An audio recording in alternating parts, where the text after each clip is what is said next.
गिरनार जैन कथा सौभाग्य मंजरी।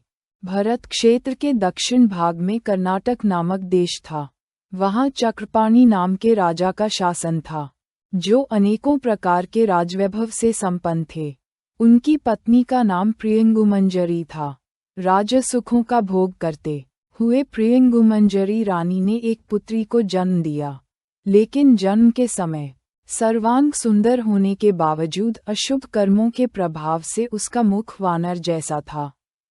राजा इस घटना को देखकर आश्चर्यचकित हो गए और अमंगल की शंका से शांतिपूर्ण अनुष्ठानों का आयोजन करवाया। मुख से कुरूप लेकिन सौभाग्यशाली होने के कारण उस राजकुमारी का नाम सौभाग्य मंजरी रखा गया।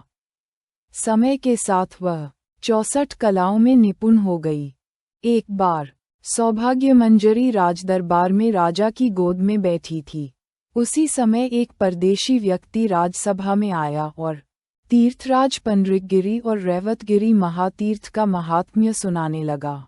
उसने कहा, महाराज, ये रैवताचल पर्वत पुण्य का संचित करने वाला और दुख दारिद्र्य को नष्ट करने वाला है। इस महातीर्थ पर इस जन्म या परलोक में पाप और दरिद्रता का भय नहीं रहता। इस पर्वत के पवित्र शिखर, नदियाँ, झरने, धातुएं और वृक्ष सभी जीवों को सुख प्रदान करने वाले हैं। यहाँ श्री नेमिनाथ परमात्मा की सेवा और भक्ति से देवताओं को भी स्वर्ग का महान सुख तुच्छ लगता है।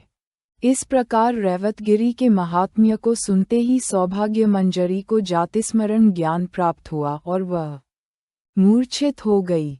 शीतोपचारों से चेतन होने के बाद सौभाग्य मंजरी ने अपने पिता से कहा, तारानकन, हे पिताजी, आज का दिन मेरे लिए अत्यंत मंगलकारी है। इसका कारण आप ध्यानपूर्वक सुनिए। पूर्व जन्म में मैं रैवतगिरी पर्वत पर एक वानरी थी।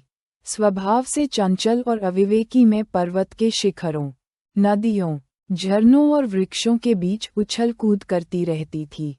पश्चिम दिशा में वहाँ अम्लकीर्ति नाम की एक पवित्र नदी बहती है। ये नदी श्री नेमिनाथ परमात्मा की पवित्र दृष्टि से शुद्ध और प्रभावशाली थी। एक बार उछलते कूदते हुए मैं इस नदी के तट के पास पहुंची। उसी समय एक आम के वृक्ष की घनी डालियों में फंस जाने के कारण मैं वहीं लटक गई और मृत्यु को प्राप्त हुई। रैवतगिरी तीर्थ की प्रभावशाली भूमि के कारण उस जन्म में तिरंज जानवर योनि छोड़कर मैं यहाँ आपके घर पुत्री के रूप में जन्मी हूँ। लेकिन मेरे मुख का वानर रूप बचा रहा, क्योंकि वह मेरे सिर को अम्लकीर्ति नदी के पवित्र जल का स्पर्श नहीं मिला था। आप कृपा करके मेरे उस वानर मुख को पवित्र जल में डलवाए, ताकि मैं संपूर्ण रूप से सुंदर बन सकूं। राजकुमारी के वचन सुनकर राजा चक्रपाणि विस्मित हो गए। उन्होंने सेवकों को आज्ञा दी कि वे नदी के किनारे जाकर उस आम के वृक्ष की शाखाओं में लटके वानर मुख को पवित्र जल में डालें। सेवकों ने ऐसा ही किया, और जैसे ही वानर मुख पवित्र जल में डाला गया, उसी समय सौभाग्य मंजरी का मुख सुंदर हो गया और वह संपूर्ण रूप से दिव्य सुंदरता की स्वामिनी बन गई। राजा चक्रपाणि ने ये चमत्कार देखा और रैवतगिरी तीर्थ के प्रभाव पर अत्यंत विस्मय और श्रद्धा व्यक्त की।